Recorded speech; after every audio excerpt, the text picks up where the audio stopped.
ons sing hierdie lied staande asseblief. Direk daarna kan weer die sitplekke inneem.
Weereens baie goeiemôre. Dit is heerlik om julle almal te sien weereens in die vakansietyd om so 'n klomp mense by die kerk te hê. Dit is wonderlik, heerlik, wat 'n wonderlike voorreg en ek hoop dat u saam met my opgewonde is oor die woord van die Here wat hy vanmôre ook vir u het. So 'n klompie afkondigings, minder aktiwiteite in die week, eintlik net Wenjas, Dinsdag aand 6:30. Daar by Dominee Dianlo en Daniel by die huis, by Durbanstraat nommer 20. Vra gerus weer as u die adres vergeet, of as u daar by hulle op die groep is, sal u die WhatsApp kry. En dan Woensdag die parlement en die mannekoffie, beide om 10:00 hier by die kerk. Die boeketafel is beskikbaar, laat ek net sien, na die tyd, by die Lapa. As jy bietjie daar in die boeke wil kyk, ons het 'n hele klompie nuwe en Afrikaanse boeke bygekry. Gaan loer gerus daar. Dan by die potjiekos kompetisie kort ons nog 'n hele klompie potte. Ons het baie dankie vir almal wat hierdie week gereageer het. Ek is nou nie heeltemal seker nie. Hoeveel het ons nou? 10. Goed, ons het 10. Ons kort nog so 8 of 10. Asseblief, as iemand dalk vir ons wil potte maak, ons sal volgende Sondag so weer vir oulaas daarby stil staan, maar enige iemand, enige soort pot asseblief. Mag 'n mens skoonmaak grappies in die kerk vertel. Die ou wat gesê het, hy hou nie van sy skoonma nie, toe sê die ander ou, maar skep nou maar vir jou 'n bietjie pampoen in. Nou, enige potjie behalwe 'n skoonma potjie, né? So, u is welkom, selfs groentepot, ek weet nou nie wie daarvan gaan eet nie, maar enige soort pot, welkom. Goed, dan, daar's nog bakke in die kombuis beskikbaar van Pinkster af, en ook na die begrafnis. As u borde of bakke gebring het, kan u vir die moet u asseblief kom afhaal net na die diens in die kombuis. Ons het nog so 'n klompie van die sakkies neute te koop, R25 per sakkie van 500 gram. Hulle is nog in die doppe. Jy kan sommer met Jan gesels na die tyd of met Annelien, hulle sal daar agterna by die kombuis rond wees. Gesels asseblief met hulle. Hierdie lysie is almal wat ons op die WhatsApp groep gehad het. Dan by ons voorbidding, mense wat ons vra vir voorbidding, Elmarie Brandt sou Vrydagmôre vroeg geopereer word, 'n hartomleiding. Johan, ek weet nie of julle hier is vanmôre nie. Johan Postumus hulle sterkte. Ek weet Dorothy sterk ook nog aan na 'n heupoperasie. Tannie Susie Miller, sterkte vir Tannie Susie, moet donderdag weer die onkoloog gaan sien. Sterkte met die behandeling wat Tannie moet kry, wat voorlê. En dan is klein Ebenel gebore, hele 5 weke vroeg. Hy het almal onkant betrap. Sy pa is nog met jagters in Botswana gewees toe hy besluit 5 weke vroeg is sulke tyd. So sterkte vir hulle. Sy longetjies was nie so heel goed gewerk nie en hy was in ICU, maar Nel het my vanmôre laat weet. Hulle hoop om al vanmôre uit te kom. So dit gaan sommer baie beter. Dankie vir almal wat ook saam gebid het vir die Nel gesin en sommer vir die familie. En dan lyk dit my is Julie 'n wonderlike maand om in te verjaar. Ek gaan amper die hele gemeente aflees. So nader as wat ek aan 60 kom, dink ek ons gaan hierdie lysie nou 70 maak. Goed, die 1 Julie het al verjaar Josia Jacobs, die 2de Betsy Brunet en Lily van der Walt, die 3de Gert Swanepoel, 5 Althea Kombrink, Johan Koen en Jannie Venter, 7de Fanny Geldenhuys en Jack Swanepoel, Jack, die 8ste Paul Harmse en Johan Kreer, 10 Petro Pinaar en Rosa Ludik. Ons het ek het die lysie verlede week nagelaat. So nou val ons in hier by die helfte van die maand. Die 14de is môre om Jan Herbert en Rina de Swart. Die 15de om Johan Miller en ek self om Johan, ek haal oom nou in. Die 17de om Connie Lourens en Kloos Smit en Alot van Niekerk. 19 Trompie Besuidnout, Pieter Botes, 20 Petrus Kok, 27 Anita Pretorius en Elsa van der Merwe, 28 Esther Pieterse en Gert van Niekerk, 29 Meisie van As en Delien Foster en die 31ste om Jan de Waal. U sien sommer 'n hele week en 'n half. Baie geluk vir almal hier in Julie en ons hoop dat u 'n wonderlike jaar het wat voorlê.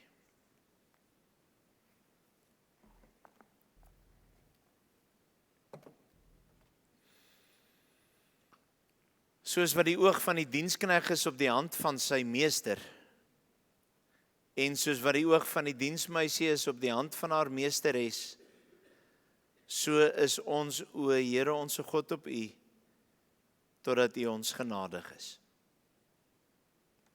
Gemeente, genade, barmhartigheid en vrede van God ons Vader en die Here Jesus Christus deur die kragvolle werking van sy Heilige Gees. Amen. Kom ons sing 'n loflied, vanmôre lied nommer 7. En u kan almal saam opstaan en daarna kan u weer u sitplekke inneem, asseblief.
Kom ons bid eers saam voordat ons die skriflesing aankondig.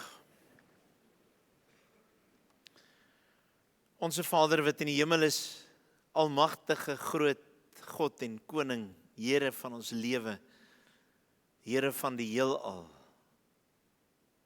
Here, wanneer ons voor U grootheid buig en U lof besing en ons regtig mooi dink, dan besef ons hoe dat ons woorde so ver tekort skiet. Dat ons wil iets verstaan van U grootheid en ons kan nie. Ons wil iets weergee van U heerlikheid en ons is te klein. Behalwe dit wat U vir ons in die Bybel leer. En dit is so wonderlik om vanmôre voor U te buig, Here, wat alles weet, 'n alwetende God. Wat al die plekke oral op die hele aarde op dieselfde oomblik teenwoordig is, maar ook in die hele skepping. Alomteenwoordige God. Dat U alles weet wat almal van ons dink en wat ons doen en wat ons sê en waarmee ons besig is. 'n Alwetende God. Dat U altyd weet wat die regte besluite en keuses is. 'n Alwyse God.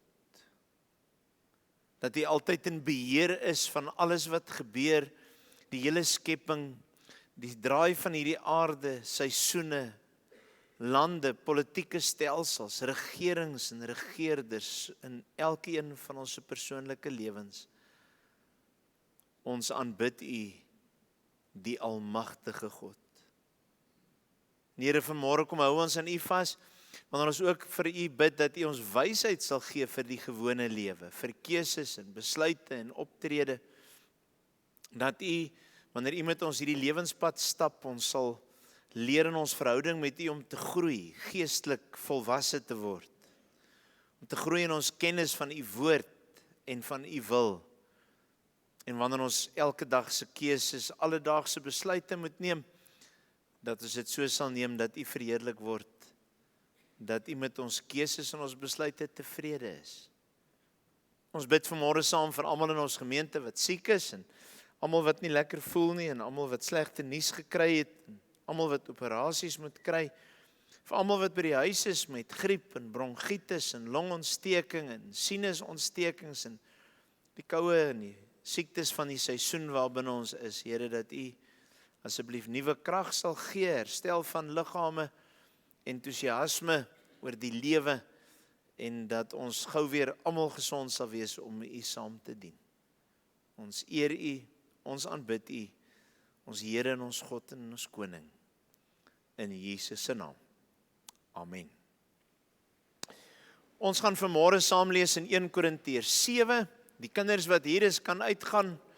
Kom ons sê maar al die ouderdomme van kinderkerk. Die kinders is so 'n bietjie minder hier, ek net eers sien. Is daar 'n tannie vir hulle?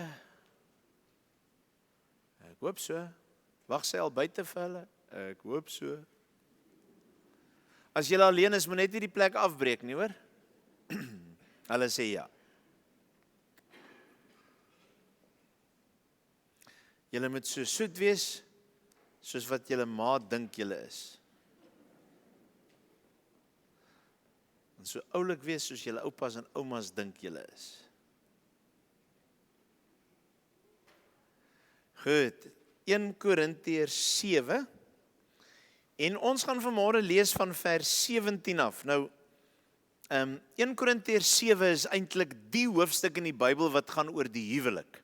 Nou, ons gaan nie vanmôre stil staan by die huwelik as sulks nie, daar's enkele toepassings ook oor die huwelik in die teks van vanmôre. So 1 Korintiërs 7 se opskrif wees raad oor die huwelik en dan van vers 25 ongetroudes en weduwees, so dit gaan oor nader verhoudinge. Maar hier is 'n beginsel wat vir die huwelik toegepas word, maar ook baie wyer is dit. En vanmôre gaan u hoor dat ek deur die woord van die Here met u so 'n bietjie wil deel, wanneer ons wysheid moet hê oor ons omstandighede.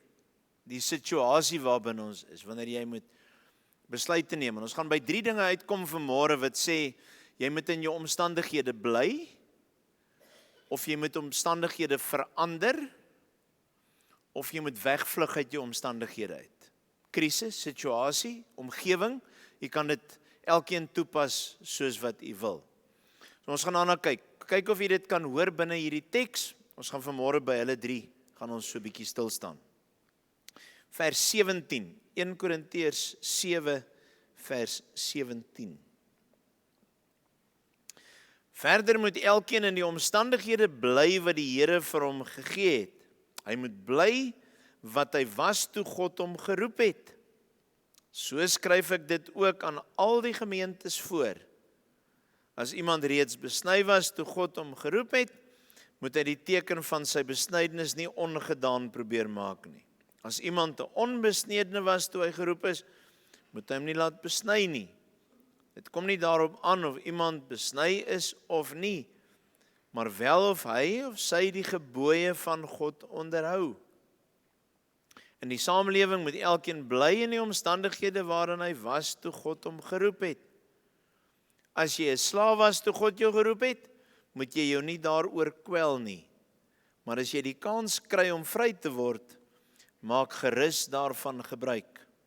'n Slaaf wat deur die Here geroep is immers 'n vrygemaakte van die Here. Net so ook is 'n vry man wat deur die Here geroep is, nou 'n slaaf van Christus. Julle is vrygekoop en die prys is betaal. Moet dan nie slawe van mense wees nie.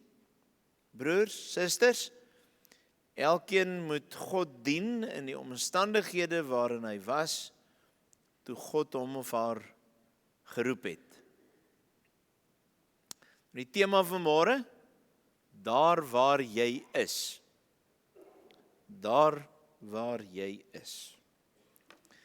Nou, meeste kinders en jong mense wil gewoonlik die dorp waar hulle groot geword het verlaat. So vinnig as moontlik, so gou as moontlik. Kinders kan nie wag om uit die skool uit te kom en net uit Kimberley uit weg te kom nie. Nou die snaaks daaraan is, as jy in Welkom grootgeword het, wil jy net uit Welkom uit wegkom. En as jy in Middelburg gebore is in die Kaap of Transvaal, dan wil jy net uit Middelburg wegkom. As jy in Johannesburg gebore is, dan wil jy net uit Johannesburg wegkom.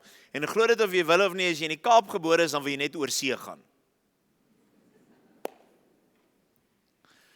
So jy wil net wegkom, meeste mense, meeste kinders, meeste jong mense. As jy anders is, dan wil ek vir jou vanmôre sê, as jy deel van die uitsondering op die reël. Maar die meeste, dis boring hier is niks om te doen nie.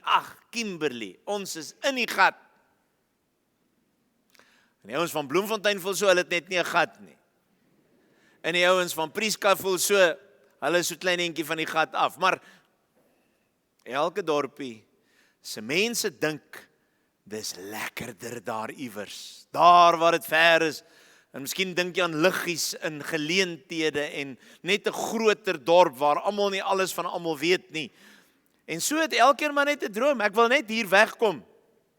En selfs jong mense, nie net van die Kaap nie, maar ook van hier droom van oor see gaan.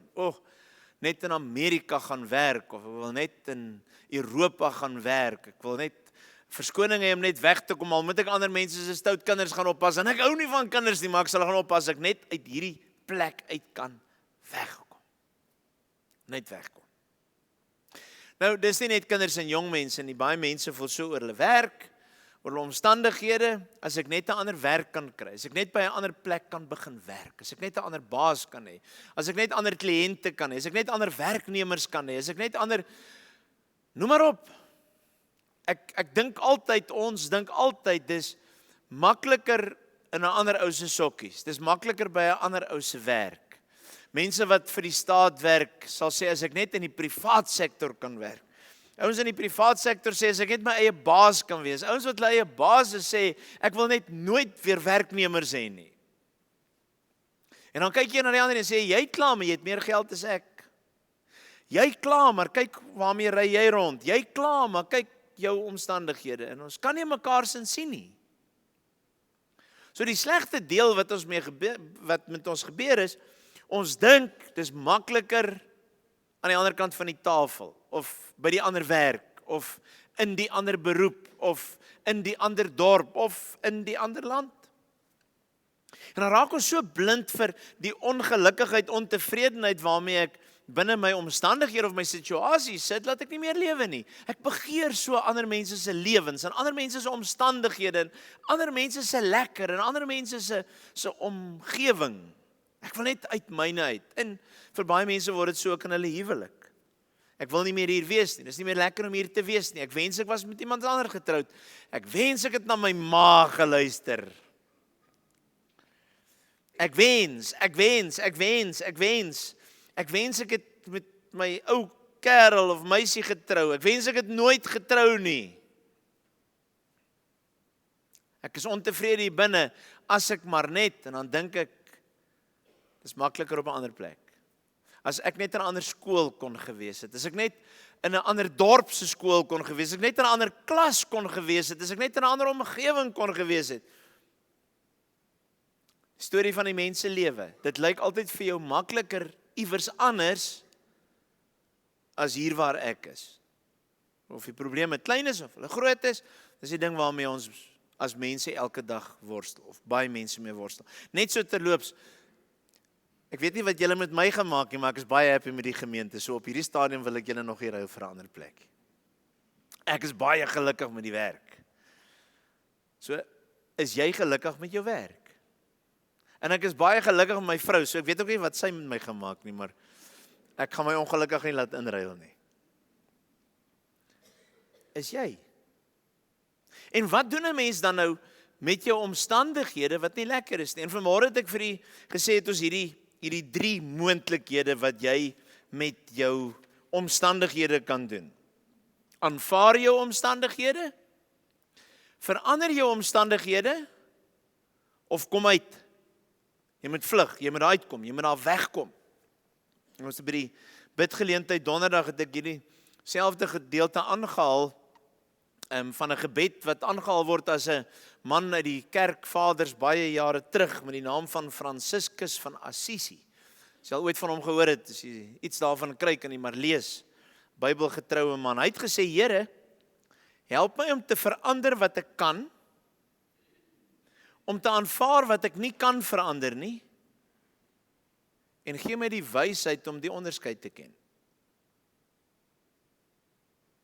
Wil jy vir 'n oomblik daaroor dink? Help my om die goed te verander wat ek kan,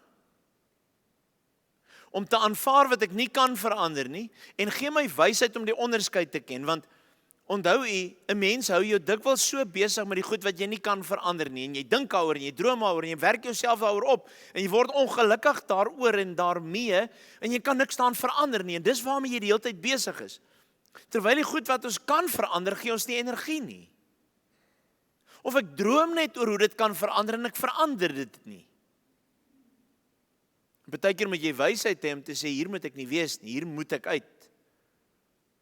Maar die belangrike beginsel is om te wees waar die Here jou wil hê, daar waar jy moet wees.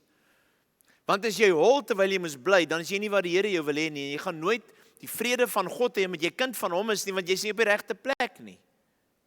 En as jy bly terwyl jy moes weggegaan het, dan is jy op die verkeerde plek. En as jy nie verander waar die Here jou voor gestuur het om 'n verandering op 'n plek te wees nie, dan is jy nie gehoorsaam aan wat God vir jou wil hê nie. En jy gaan nooit gelukkig wees nie. As jy weggaan terwyl jy moes bly, jy dink jy gaan gelukkiger wees, jy gaan nie wees nie. Want jy is nie waar die Here jou wil hê nie. En as jy bly terwyl jy moes gegaan het, dan kan jy dink ek moenie gaan nie en ek is bang om 'n skuif te maak, en jy gaan nooit gelukkig wees nie, want jy is nie waar die Here jou wil hê nie. En as jy dan moet bly, wees die verandering wat die Here jou stuur om te wees tussen mense en op plekke en omstandighede. Help om jou omstandighede te verander, want jy's dalk die sleutel. God sit jou daar. Terug by die tema. Daar waar jy is. Ek wil amper sê daar waar jy moet wees, daar waar God jou wil gebruik. Daar's so mooi ou sê ding wat ek by die ouer mense gehoor het, wat sê, blom waar jy geplant is. En jy word net uitgeplant wanneer God jou uitplant. Of jy word net verplant wanneer God jou verplant. Of jy word 'n stiggie om 'n nuwe begin op 'n plek te wees wanneer God die tuinier sê, ek plant jou op 'n nuwe plek. Blom waar God jou plant, nie net sommer waar jy geplant is nie. Die maklikste is gewoonlik om weg te gaan. om te loop, om kwaad te wees of kwaad te word of afgestomp te voel of afgestomp te wees en te sê, ek wil nie meer hier wees nie. Dis 'n moontlikheid, dis een van die 3 opsies, maar jy wil wees waar die Here jou wil hê.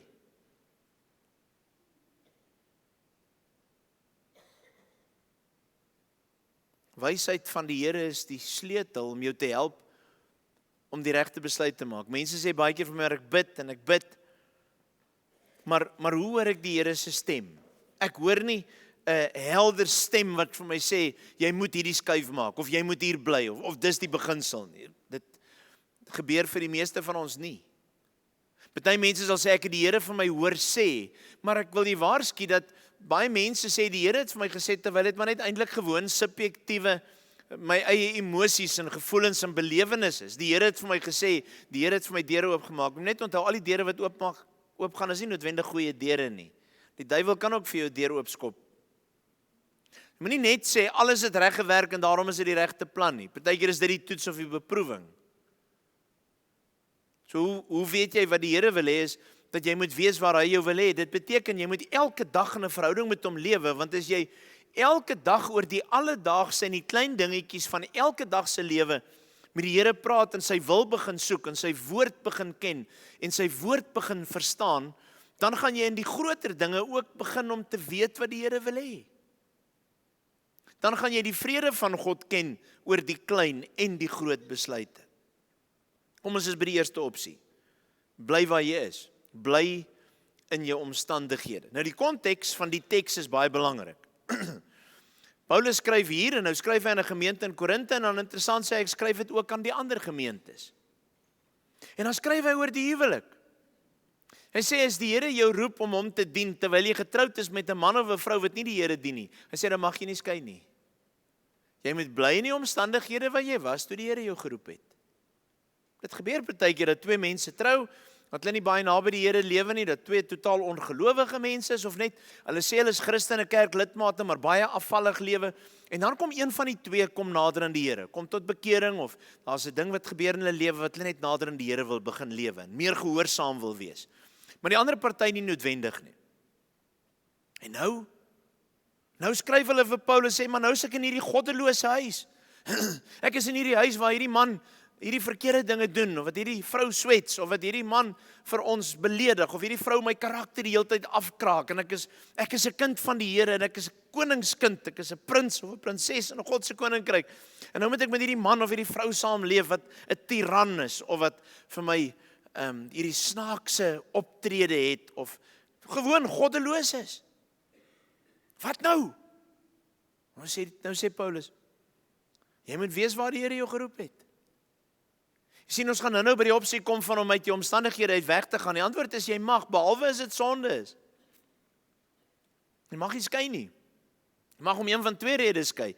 Jy mag skei as jou huweliksmaat jou verkil het, egbreek, en hierdie gedeelte sê in die voorafgaande gedeelte, as jy met 'n ongelowige getroud is en die ongelowige wil skei, dan kan jy skei, want jy kan niks daaraan doen nie, jy kan hulle nie keer nie. Maar as 2 gelowige mense getroud is weggaan nie 'n opsie nie.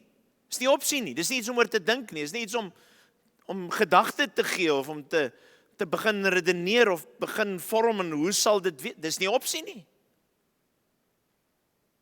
Bly in jou omstandighede, dis die konteks van 1 Korintiërs 7. Die ander konteks is, sommige van hulle was slawe, ons het nie vandag meer slawe nie. Party mense sal sê, ek werk soos 'n slaaf by die werk, overworked and underpaid. Jy kan voel soos 'n slaaf, jy kan voel asof niemand jou waardeer nie, en asof niemand jou raak sien nie, en of almal net die hele tyd fout vind, maar probeer jou dink om 'n slaaf te wees. Slaaf in hierdie Bybelse konteks, in 1 Korintiërs 7 se konteks, mense was gewoon slawe. Partykeer is hulle in 'n oorlog deur 'n weermag gevange geneem, en nou word hulle verkoop op die mark. Ander kere het mense so in die skuld geraak, dat hulle self uitverkoop word, hulle skuld so. Iemand vat my dan om vir hulle te werk, ek kan die geld nie betaal nie, dink as ons dit vandag weer doen, sal mense minder maklik skuld maak, en dan nie net jy nie, maar ook jou gesin, familie word slawe van die een wie jy geld geskuld het, en dis wettig, dit is hoe dit was, en ek is nie vandag al voor nie, ek sê vir die, dis die konteks van 1 Korintiërs 7, mense was slawe, hulle het behoort aan iemand anders. Mense het familielede verkoop op die mark. So jy's nou in 'n gesin en jy's 'n slaaf, jy behoort aan hierdie persoon, of jy manlik of vroulik is, jy's hulle eiendom. Jy kan nie daar wegkom nie. 'n Slaaf kon nie weggekom het nie. Kon nie as jy weggeloop het, het hulle jou gevang en doodgemaak. Dis nie maar net gevang en 'n boete gegee nie, want jy het nie geld om boete te betaal nie. 'n Slaaf wat vlug word doodgemaak. Jy's 'n slaaf. En nou is hierdie slawe Christene geword. En nou gebeur dit dat van hierdie Christen slawe behoort aan eienaars wat Christene geword het. En nou gaan jy vandag sê, maar 'n Christen eienaar moet dan nie meer slawe hê nie, met sy mense vrylaat. Maar dis nie die konteks van die wêreld waarbinne hulle gelewe het nie. Soos mense vandag trektors besit en plase besit en 'n vragmotor besit en 'n stroper besit, so het mense slawe besit. Dit was maar net in hulle tyd hoe die lewe gewerk het. Ons kan vandag sê is verkeerd en dit is, maar dit was so. So Paulus skryf nie vir die eienaars en sê, omdat julle Christen is, moet julle nou julle slawe vrylaat nie. Hy skryf op baie plekke liewer vir hulle, omdat jy Christen is, moet jy anders met jou slawe werk as die mense daar buite. Maar nou binne die konteks van 1 Korintiërs 7 is jy die slaaf. Jy behoort aan iemand wat lelik met jou werk, lelik met jou praat. In ons konteks vertaal dit oor om te sê, ek is 'n werknemer. Ek is by 'n werk wat ek nie waardeer word nie. Ek werk te lang ure. Ek doen ander mense se werk. Ek is nie gelukkig by die werk nie. Hier's mense wat lelik is met my, aklig is met my.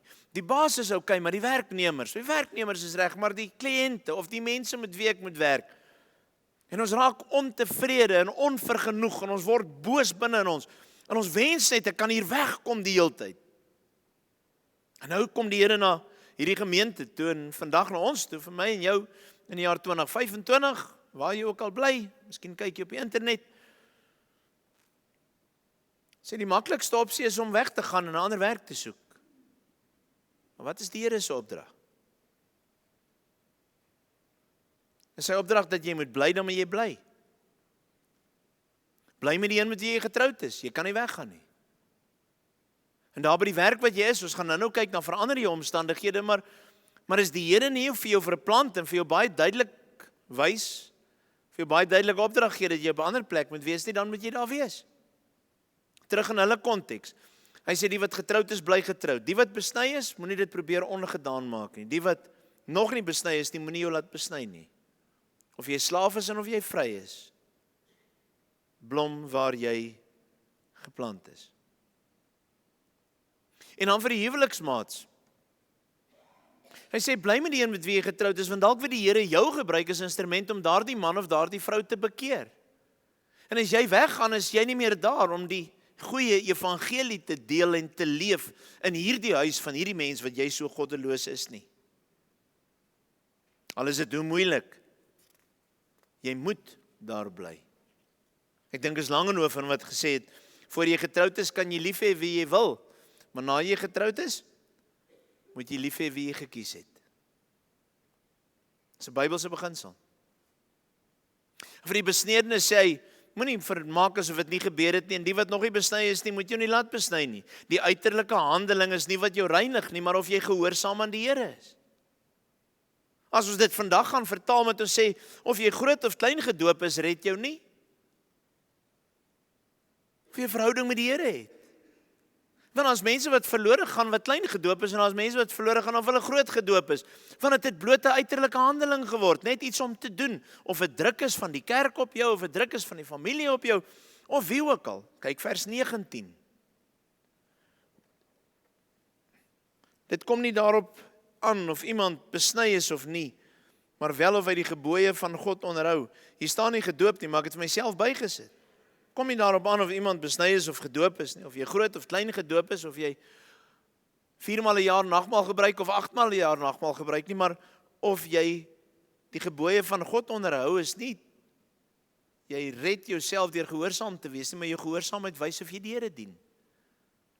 Jong mense sê baie keer vir my, maar oom, ek het vir 'n klomp jare sonder die Here gelewe, en ek is as babietjie gedoop, maar nou wil ek my weer laat doop, want ek wil nou die Here dien. Dan sê ek, maar jy hoef niks weer te doen om weer gedoop te word om jou meer heilig te maak nie. Dien die Here. Mense dink baie keer, as jy groot gedoop of weer gedoop word, dan gaan dit makliker wees om vir sonde nee te sê. Mense dink, Dit gaan net so maklik wees om nee te sê, of mense dink sonde gaan sommer van self af van jou wegbly, probleme gaan net wegbly. Maar dit word nie minder nie, word nie makliker nie. Jy kan jou nie 4 maal 'n jaar of elke jaar weer laat doop vir elke keer wat jy sonde gedoen het en weer nuut wil lewe nie, jy moet net die Here begin dien. Die handeling red jou nie, die verhouding met God. En by die werk moet jy onthou vanmôre, by al die werke is daar moeilike mense. En net so tussen hakies, sit net gou vir 'n oomblik daar, miskien is jy een van die moeilike mense. Vir iemand anders. En by al die werke is daar onredelike werkgewers. En as daar dalk nie nou een is nie, daai gaan nie vir altyd lewe nie, en hulle gaan nie dalk vir altyd in Kimberley bly nie, en dalk beland jy in 'n ander departement, of dalk daar waar jy heen skuif, is dit die wonderlikste mense wat jou die son en die maan en die sterre beloof, tot jy daar begin werk.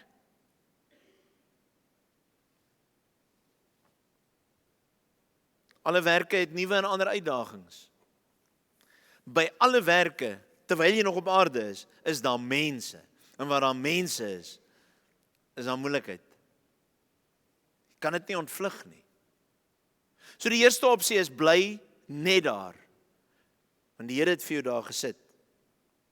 Die tweede opsie is, begin om die omstandighede te verander. Vers 21. As jy 'n slaaf was toe God jou geroep het, moet jy jou nie daaroor kwel nie. Maar as jy die kans kry om vry te word, maak gerus daarvan gebruik. Slaaf wat deur die Here geroep is immers 'n vrygemaakte van die Here. Net so ook is 'n vry man wat deur die Here geroep is, nou ook 'n slaaf van Christus. Jy mag aan jou omstandighede verander. Jy mag ook uit jou omstandighede weggaan. Jy mag uit die situasie kom.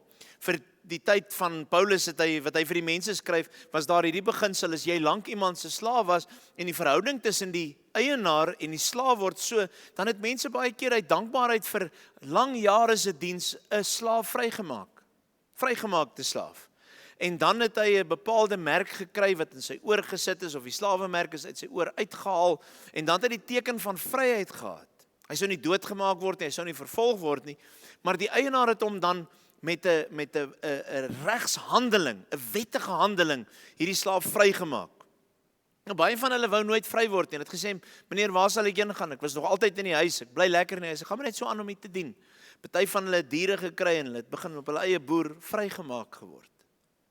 So wat sê die Here dan nou vir my en vir jou vanmôre? Hy sê, as jy die geleentheid het om vry te kom, en dis die plek waar die Here jou wil gebruik dit. Jy moet egter net seker wees dat dit God se opsie vir jou is. En dit mag nooit sonde wees nie. Jy gaan nooit sê, maar die Here gee my die geleentheid om vry te kom onder hierdie man uit. Of die Here gee my die geleentheid om vry te kom van hierdie vrou af weg wat my so die lewe vir my moeilik maak. Dit mag jy nie. Jy kan uit die omstandighede kom, jy kan uit die situasie uitkom, solank dit nie sonde is nie. Solank dit nie ongehoorsaamheid aan die Here is nie. Nie omdat dit net die maklikste keuse is nie. So voordat jy uit die omstandigheid uit weggaan, moet jy self ondersoek doen. Hoekom wil ek weggaan?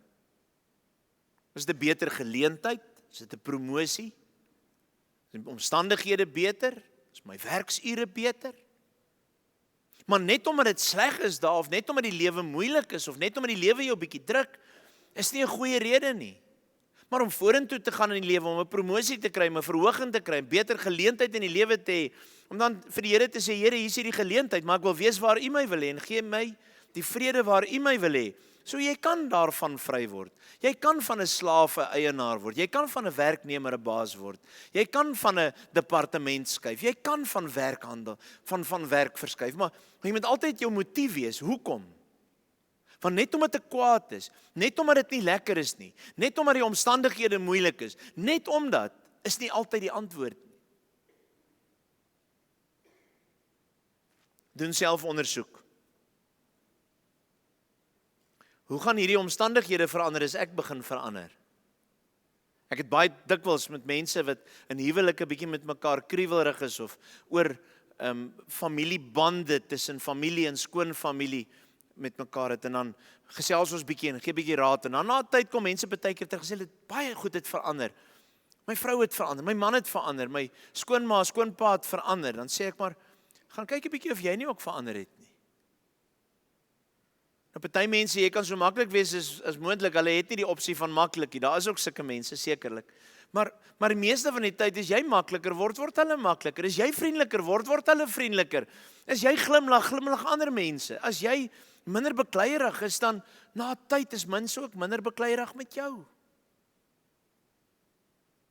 Is jy nie dalk die een wat die Here wil verander, sodat jy verandering kan meebring nie? Wil ander mense saam met jou werk? Is dit vir ander mense lekker om saam met jou te werk? Of is jy die negatiewe een? Jy die een wat altyd kla, is jy die een wat altyd mor, altyd met 'n ou skewe gesig is, wat nooit tevrede is? Die ou uitspraak, gaan wees jy die verandering wat jy graag wil hê. Die derde opsie is, vlug uit jou omstandighede weg. Vers 23, julle is vrygekoop en die prys is betaal, moet dan nie slawe van mense wees nie. Nou, in hulle konteks is dit nie hier waar die Here vir hulle jy met 'n slaaf as 'n werk doen nie, maar die slaaf van 'n mens, onder die slawe juk van 'n mens en van sonde wees nie. Hy sê in Christus het ons vrygemaak, en nou sê hy vir iemand, jou werk kan wees om 'n slaaf te wees, maar jy moet onthou jy is vry in Christus. Ek en jy is deur die Here gekoop, ons is verlos, ons is nuutgemaakte mense, ons is geredde mense. Niemand kan ons weer slawe van die wêreld en van die sonde maak nie. En al werk jy vir iemand, jy's nie hulle slaaf nie, jy behoort aan die Here. En dis waar ek en jy moet kan wegstap en die deur toemaak by die werk en in vryheid huis toe gaan, omdat ek vry is in Christus. En as ons in 'n land bly of in 'n dorp bly of in 'n skool is waar die omstandighede moeilik is, moet ek altyd onthou dat ek deur Christus vrygemaak is. Ek is 'n nuwe mens. Ek moet uitstyg bo my omstandighede. Ek moenie dat dit my vashou nie. Ek moenie wees dat dit soos 'n deksel is wat my die hele tyd so afhou en my onderdruk en my vreugde steel nie. My verlede moenie my vreugde steel nie. My werk moenie my vreugde steel nie. My omstandighede moenie my toekoms bepaal nie. My omstandighede moenie my verhouding met my vrou en my man bepaal nie. My werk moenie maak dat ek 'n gelukkige mens by die huis is en 'n ongelukkige pa of ma is wat ongelukkige kinders grootmaak nie. En as jy agterkom dat jy 'n slaaf van iets word, dan moet jy wegkom, behalwe as dit sonde is. Jy mag nog steeds nie skei nie. Jy mag nog steeds nie 'n keuse maak wat in stryd is met die Bybel, omdat jy ingeperk voel nie. As dit nie in stryd is met die Bybel nie, dan mag jy dit doen. Partykeer mag jy wegvlug van die dinge wat vir jou sleg is, en soms moet jy juist bly by die dinge wat vir jou sleg is, omdat die Here jou daar wil hê. Partykeer moet jy van iets af wegvlug, net omdat dit lekker is. Die stryk is partykeer nie in die sleg nie, maar in die lekker. Wat trek jou? Wat wil jou daar hê? Hoekom wil jy die keuse maak? Hoekom wil jy daar wees? So wanneer die omstandighede sleg is jy partykeer presies waar die Here jou wil hê. Wanneer dit te lekker is jy partykeer waar die Here jou nie wil hê nie. En as hier vlug weg van omstandighede af, is dit nie net vlug uit moeilikes nie, maar partykeer moet jy vlug van 'n vriendegroep, van 'n partytjiegroep. Partykeer moet jy bereid wees om 'n sport op te gee, omdat jy weet die groep waar binne jy is, die span waar binne jy is, bring die slegte en die lelik in jou uit.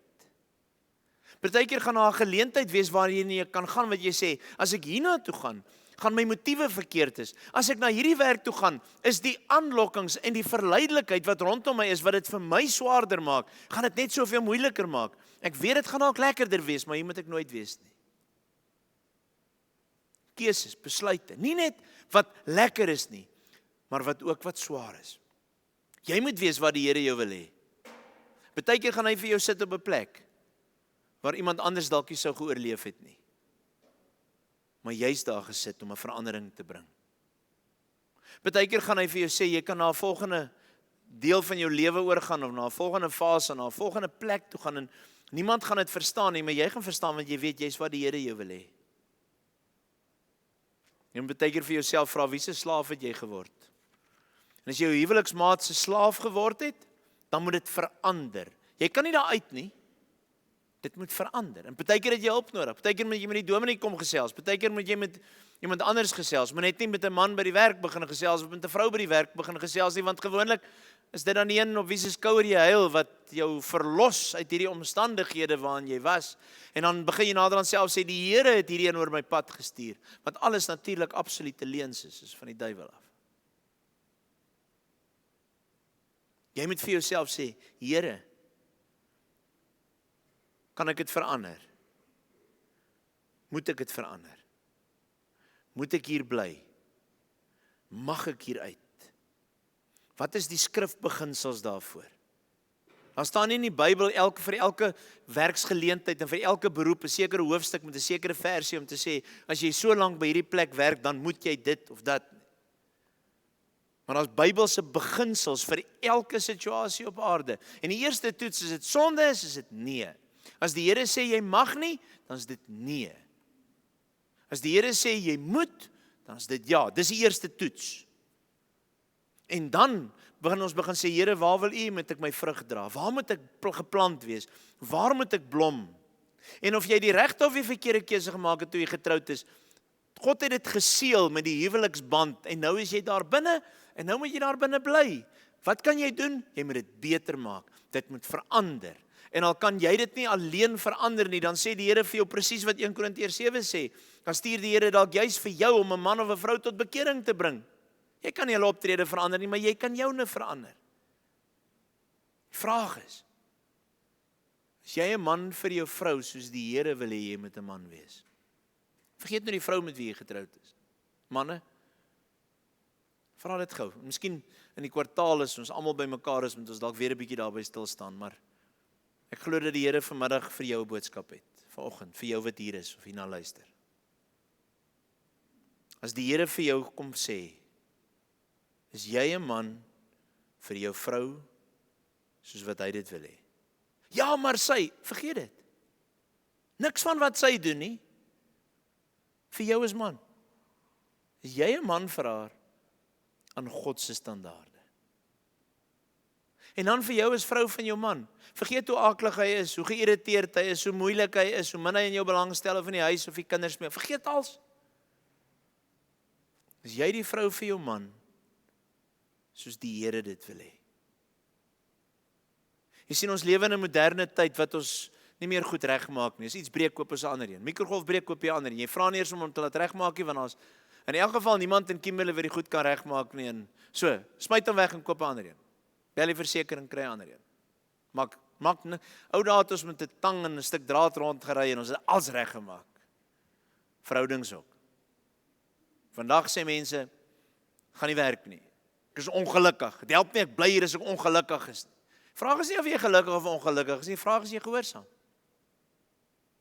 Gehoorsaam aan die Here, by jou werk, by jou kerk, in jou huwelik, in jou gesin, in jou familie, as 'n boetie en 'n sussie vir mekaar, daar waar jy is. Jy mag slegs blom waar die Here jou plant. Bid vir wysheid. Here, wat mag ek verander? Wat kan ek verander? Wat moet ek verander? Here, wat is daar wat ek net moet aanvaar? Gee asseblief my die wysheid om die onderskeid te ken. Amen. Kom ons bid saam.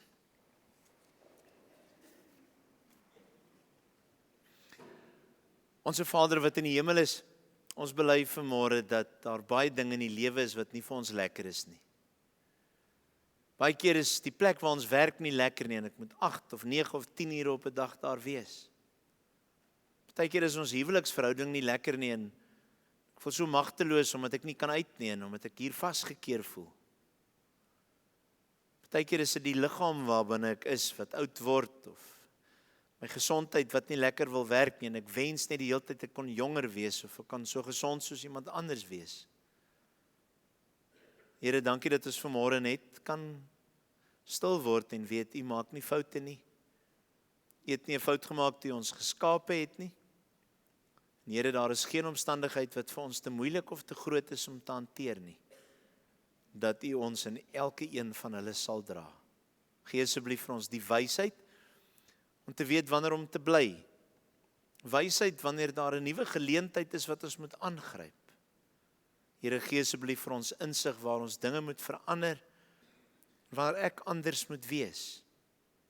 Help my asseblief om dinge te aanvaar wat ek nie kan verander nie, en dat ek vir U getuie in 'n stikkende wêreld sal wees. Ons bid dit in die naam van die Here Jesus. Amen. Kom ons neem die dankoffer op asseblief.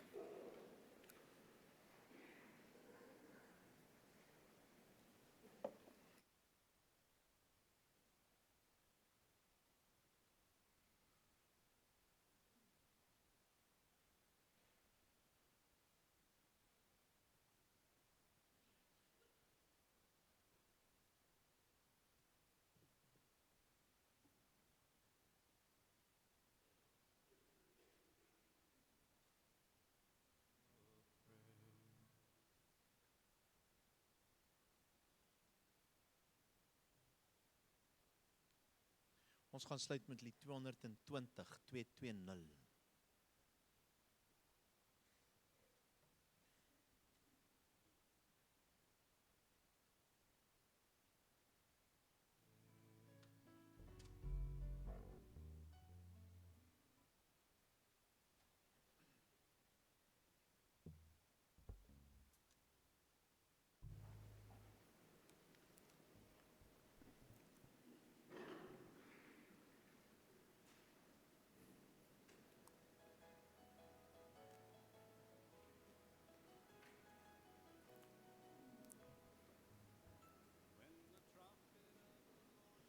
Jy kan so lank kyk na die woorde op die bord, as die dag van werk en soeg verby is, en die stof gaan lê, sal daar in jou hopelose lewe 'n nuwe hoop verskyn. Kyk maar goed, want as jy hom vind, Christus vind, vertel ek vir jou die waarheid van die Seun van God aan 'n kruis geslaan, sodat jy die lewe vind. Ook by jou werk, in jou familie, in jou finansies, net daar waar jy is.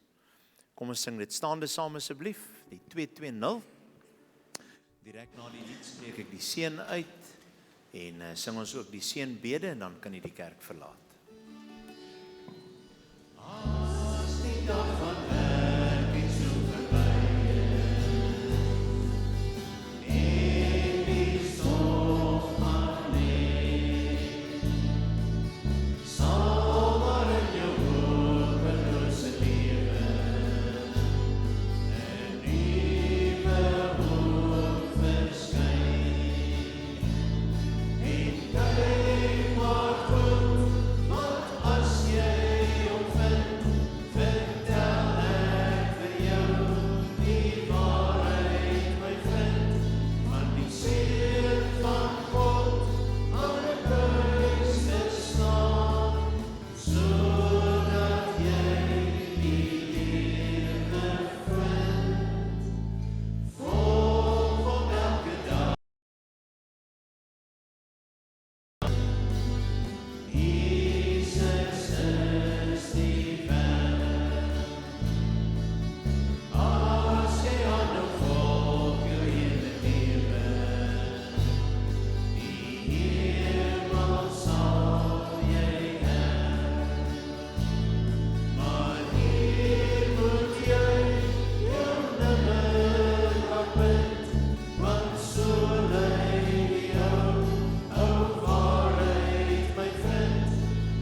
Ontvang die seën van die Here en gaan in sy vrede.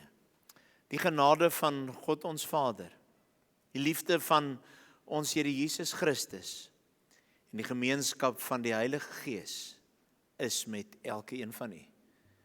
Amen.